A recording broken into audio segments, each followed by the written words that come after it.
यो 3टा कन्सिलर भयो। यो 3 किसिमको के हो फाउन्डेसन भयो। अब हामीहरु यसलाई कसरी मिक्स गर्ने, यसको क्वान्टिटी कति लिने हैन, त्यो सब हिसाब गरेर हामीले क्वान्टिटी लिएर हामीले लगाउने अनि काम गर्ने के अहिले।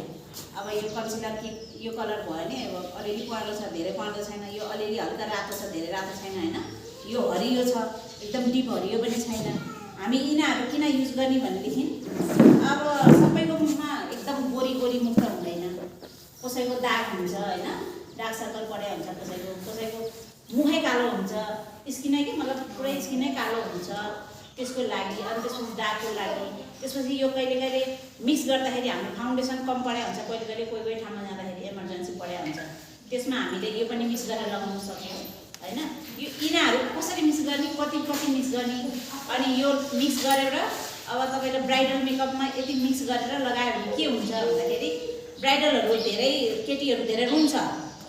त्यो रुवाको कारणले आँसु झर्छ हैन, आँसु झरेपछि जहाँ पुछ्यो त्यहाँ दाग बस्छ अनि दाग नबस्नुलाई हामी यो सब कलरहरु मिक्स गरेर लगाएर हामी सेटिङ स्प्रे गर्ने हो। त्यसमा सेटिङ स्प्रे गरेपछि के हुन्छ, हाम्रो सेटिङ स्प्रे 2 पल्ट गर्छ है ब्राइडलमा।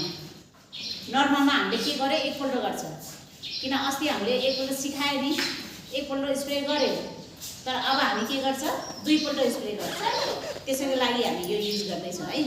अब सुरु गर्ने काम गर्नलाई म भन्छु, तपाईहरु रेडी हुनु है। हरियो नीलो पहेँलो सेतो कुन कलर हेर्नु, टनाटन छ यस्तो।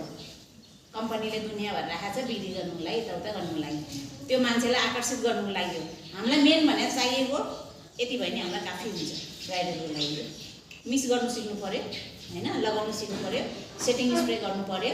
त्यसपछि लगाएर तपाईहरुले के गर्नु पर्यो, लगाउनु साथ फेरि एउटा क्रिम लगाएर अरु क्रिम लगाउने हैन। हामी एकछिन रोकेर मिक्स गरेर सबै चीज लगाइसकेपछि हामीले रोक्ने, एकछिन रोक्ने, अलिकति 2-4 मिनेट रोकेर स्किनमा एब्जर्ब हुन्छ, त्यसपछि अर्को एप्लाई गर्ने, फेरि एकछिन रोक्ने, फेरि त्यो स्किनमा अब भन्नु न एब्जर्ब हुन्छ, फेरि अर्को क्रिम एप्लाई गर्ने, त्यस्तो गर्ने हो के।